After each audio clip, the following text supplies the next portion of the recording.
नमस्कार आप सभी का बहुत बहुत आपका स्वागत है, अभिनंदन है। हिंदी की परीक्षाओं के विषय में आपको जो मैंने कहा था, एक वीडियो में मैंने पोस्ट किया था, उसके बाद मैंने बोला था कि इसको आप सब देख लीजिएगा, पढ़ लीजिएगा। उम्मीद करते हैं कि आप लोग सारे संदर्भ व्याख्या को कवर कर लिए होंगे। और इसके साथ साथ जो भी मैंने लॉन्ग टाइप में थोड़ा सा कमेंट बॉक्स में मैंने मेंशन किया था, जिसने भी वीडियो देखा होगा अभी रक्षाबंधन वाला, उसमें मैंने बता दिया था आपको, क्योंकि थोड़ा सा घर आने के बाद चीज़ें बहुत बदल जाती हैं। तो घर वाले सिर्फ अपना ही देखते हैं काम, उसके बाद सामने वाले को क्या करना रहता है क्या नहीं करना रहता उनसे मतलब नहीं रहता। खैर, सारी चीज़ों का सामंजस्य बिठाना बहुत ज़रूरी है। कल आपकी परीक्षाएं हैं, जितने भी विद्यार्थी हिंदी के हैं थोड़ा सा धैर्य बना के जुड़े रहिएगा। बस सारी चीज़ें बताऊंगा, कितने पेज में क्या लिखना है, क्या कहाँ से सवाल आ सकता है, इतना ही पढ़ के जाएंगे। कल्याण उद्धार नहीं, बहुत बेहतर होगा आपके साथ। ये काम करिएगा। सबसे पहले व्याख्या आपको जितना है 12-12 नंबर की 2 व्याख्या आ सकती है। 2 व्याख्या में आपको ज़्यादातर साकेत और कामायनी मोस्ट इम्पॉर्टेंट है। का और खा में दोनों में ही साकेत कामायनी आ सकती है, इतना जान लीजिएगा। उसके बाद निराला, पंत, अज्ञेय, इन्हीं के आसपास इर्द गिर्द घूमे की चीज़ें। तो इसको सबको आप जितनी भी कविताएं, बादल राग हैं, प्रेम पलता है, जो भी कविताएं हैं उसको आप देख लीजिएगा। कविता पहचानने में अगर आप गलती किए, आपका संदर्भ गलत हुआ, तो आपका मामला पूरा डिसमिस हो जाएगा, इतना जान लीजिए। संदर्भ गलत नहीं होना चाहिए। कैसे भी करके प्रस्तुत पद्य, मतलब संदर्भ लिखने के कई तरीके होते हैं, आप सब देख लीजिए कि छायावादी कवि, प्रकृति के सुकुमार कवि, मैथिली शरण गुप्त के बारे में साकेत महाकाव्य के रचयिता है ना। उसके बाद जयशंकर प्रसाद, महान छायावादी कवि, जैसे कि उसमें कुछ आप उनको उपाधि प्रदान कर दीजिए। जो भी आप संदर्भ लिखिए थोड़ा सा अट्रैक्टिव हो। शुरुआत संदर्भ से आपको करनी है, पहला सवाल आपका वही रहेगा। उसके बाद प्रसंग आपको लिखना है, उसके बाद व्याख्या आपको लिखनी है, और विशेष जरूर लिखिएगा। विशेष में क्या भाषा है वहाँ की, कैसा भाव आ रहा है। मान लीजिए पंक्ति में मनु चिंता सर्ग में जो मनु के बारे में क्या लिखा गया है वहाँ पे। साकेत का अगर पंक्ति आ गई तो उर्मिला का वीरा वर्णन लिखा गया है, उसको आप लिख सकते हैं कि प्रस्तुत पंक्तियों में मैथिली शरण गुप्त ने बहुत ही अच्छी तरीके से उर्मिला के वीरा वर्णन का बहुत मानवीय चित्रण किया है, बहुत मार्मिक चित्रण किया है। आप 4-5 जो है विशेषता लिख सकते हैं। भाषा ऐसी है, काव्यिक शिल्प ऐसा है, भाषा सरल सहज है, बहुत सारे कॉमन चीज़ें तो आपको पहले ही पता होंगी। 2 व्याख्या आपको करनी है। 2 व्याख्या आपका 12-12 नंबर का रहेगा। इसमें आप 15-15 मिनट लगाइएगा, यानी 15-15 मिनट आपके पास रहेंगे। 15-15 मिनट रहेंगे। आप 2-2.25 तक पेज तक खींच दीजिएगा, क्योंकि आप संदर्भ लिखेंगे, प्रश्न लिखेंगे, व्याख्या लिखेंगे, उसके बाद फिर आप विशेष लिखेंगे, तो 2 पेज आपका हो जाएगा। इतना काम आप करिएगा। संदर्भ गलत नहीं होना चाहिए, आपसे हाथ जोड़ रहा हूँ, कैसे भी करके इसको तैयार कर लीजिए। अब हम आते हैं लॉन्ग टाइप में। लॉन्ग टाइप में आप सिर्फ 4 कवि को पढ़िए, जहाँ तक मेरा मानना है। पढ़िए, आप सब कवर कर लीजिए, क्योंकि पिछले 2 साल से कामायनी रिपीट हो रहा है। 18 में भी कामायनी आया था, 19 में भी कामायनी पूछ लिए थे, लेकिन इस बार साकेत के आने की प्रबल संभावना है। तो साकेत सिर्फ 2 सवाल बन सकते हैं। साकेत के महाकाव्यत्व पर प्रकाश डालिए, और दूसरा सवाल है उर्मिला के वीरा वर्णन का चित्रण करिए। इन 2 सवालों को आप मिला के पढ़िए। साकेत के महाकाव्यत्व पे जब आप प्रकाश डालेंगे तो ऑटोमेटिक उर्मिला उसमें आ जाएगी। तो जाके शांति से आप लोग तैयार कर लीजिए। सवाल हो सकता है सोदाहरण पूछें, यानी कि उदाहरण सहित आपको लिखना है, यानी कि आपको कुछ न कुछ पंक्तियाँ हर एक कवि की याद रहनी चाहिए। पंक्तियाँ जब आप लिखेंगे आपका नंबर ऑटोमेटिक इंक्रीज हो जाएगा। जहाँ आपको 18 नंबर का अगर लॉन्ग सवाल आ रहा है, 2 ही सवाल पूछे जाएंगे लॉन्ग में। अगर 18 नंबर का सवाल आ रहा है, तो अगर आप पंक्ति लिखेंगे, 3-4 कोटेशन लिखेंगे, तो आपको ऑटोमेटिक 18 में 16 नंबर, 15 नंबर, क्योंकि हिंदी विभाग में जो भी टीचर नए आए हैं वो सारे बाहर से आए हैं, बहुत कम यूनिवर्सिटी के हैं। तो BHU से, JNU से, तो नंबर आपको बहुत बेहतर देंगे। हिंदी में आप 65-65, 130 नंबर तक पा जाएंगे। मैं बता रहा हूँ, मैं जब सेकेंड ईयर में था तब सारी फैकल्टी नई आई थी। मैं हिंदी साहित्य के इतिहास के पेपर में 75 में 70 नंबर पा लिया था, और बहुत सारे छात्रों को 70 नंबर मिला है। तो आप मैक्सिमम मार्क गेन कर सकते हैं, लेकिन आपकी कॉपी में कुछ अलग होना चाहिए चीज़ें, यानी कि आप सोदाहरण, यानी कुछ पंक्तियाँ आपको जरूर होना चाहिए। इसमें कौन सा अलंकार है, कहाँ मार्मिक चित्रण हो रहा है, बहुत सारी चीज़ें। तो आपको संदर्भ वाले में, जब आप पहला सवाल देखेंगे आपको संदर्भ सहित व्याख्या आएगी, उसमें आपको हो सकता है गुप्त जी की पंक्तियाँ मिल जाए, हो सकता है प्रसाद जी की पंक्तियाँ मिल जाए, हो सकता है निराला जी की कविता ही आ जाए, तो उसको भी आप उतार सकते हैं। थोड़ा ट्रिक बता रहा हूँ आपको, बाकी आप तैयार करके जाइए।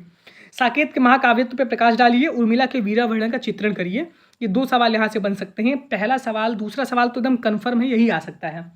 फिर निराला जी को आप पढ़िए, कि निराला लगातार रिपीट हो रहे हैं। ऐसे कवि हैं कि लगातार रिपीट ही होते रहते हैं, तो निराला को आप पढ़ लीजिएगा।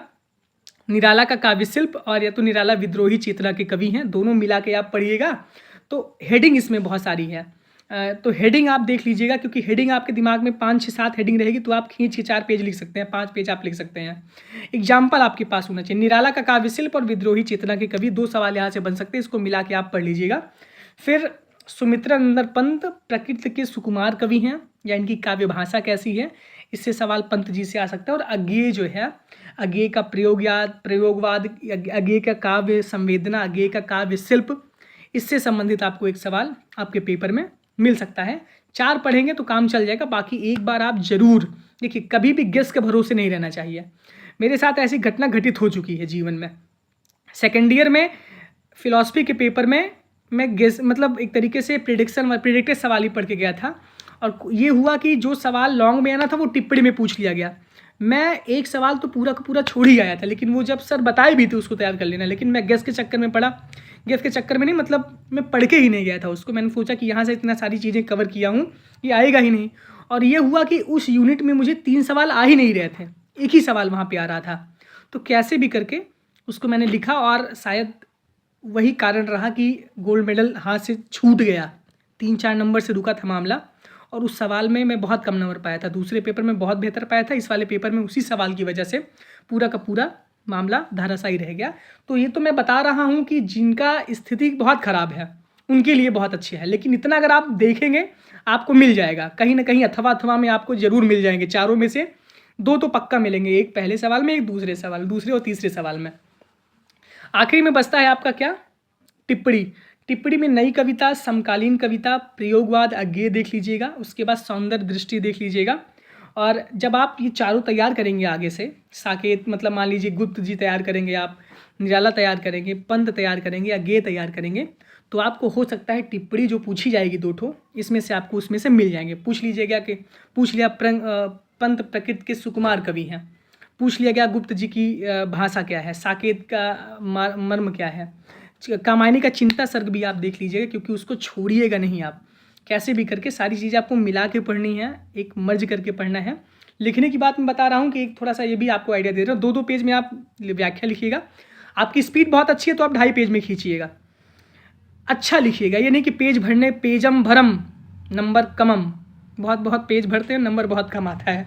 और 18 नंबर के अगर आपके लॉन्ग हैं तो इसको कोशिश करिएगा 5 पेज तक आप इसको अच्छे से, जैसे कि मान लीजिए मैंने आपको बताया कि आप हेडिंग तैयार करके जाइएगा। निराला विद्रोही चेतना के कवि हैं, अगर आ गया सवाल आपका निराला का काव्य शिल्प आ गया तो उसमें आप ड्राफ्ट बना दीजिए। काव्य शिल्प में आपका भाव पक्ष, एक तरफ कला पक्ष है ना, भाव पक्ष में क्या क्या उनका भाव, कैसे कविता का भाव जा रहा है। कला पक्ष में आपको भाषा शैली दिखलानी, अलंकार, छंद, ये सारी चीज़ें आप पढ़ेंगे। अलंकार जब आप लिखेंगे तो आपको एक ना एक तो लाइन याद ही रहनी चाहिए ना, जरूरी यही है, क्योंकि इससे आपका ऑटोमेटिक नंबर अच्छा जाएगा। और बेहतर पाना है तो पहले कोटेशन खूब अच्छे से याद करिए। ये 4 तो मैं हिट बता रहा हूँ, गुप्त जी, निराला, पंत और अज्ञेय, इतना तो आप देख लीजिएगा। बाकी इसके अतिरिक्त भी आप थोड़ा सा भ्रमण कर लीजिएगा, जयशंकर प्रसाद को भी थोड़ा टच वच कर लीजिएगा। अभी आपके पास बहुत समय है, ये काम आप करिएगा। इस हेडिंग जितना है हेडिंग पढ़िए अच्छे से। निराला विद्रोही चेतना के कवि है, उसमें क्या क्या हेडिंग से उसको आप दिमाग में एकदम कंठस्थ कर लिए। 6-7 हेडिंग याद रहेगी, आप लिखेंगे जरूर। आप ये मत सोचिए कि आपको नहीं आ रहा है, आप बस उसको पढ़ते जाइए, उसको रीड करते जाइए, आप उसको लिखते जाइए। वो एक तरीके से फ्लो चार्ट बना दीजिएगा। फ्लो चार्ट में आप सर्किल बना देंगे और इनोवेशन कर देंगे। प्लस आप जब 2 मतलब लाइन लिखेंगे, पंक्तियाँ जब लिखेंगे तो ऑटोमेटिक आपका काली पेन से आप उसको लिख सकते हैं। बहुत समय ना वेस्ट करिएगा, 2 घंटे का पेपर है, सारी चीज़ें आप मैनेज करिएगा। 7.5 की 2 टिप्पणी आपकी रहेगी, और इसको आप लोग जो है 1.5 पेज में खींच सकते हैं, 1 पेज में, जब जैसे आपके पास आखिरी में समय रहेगा।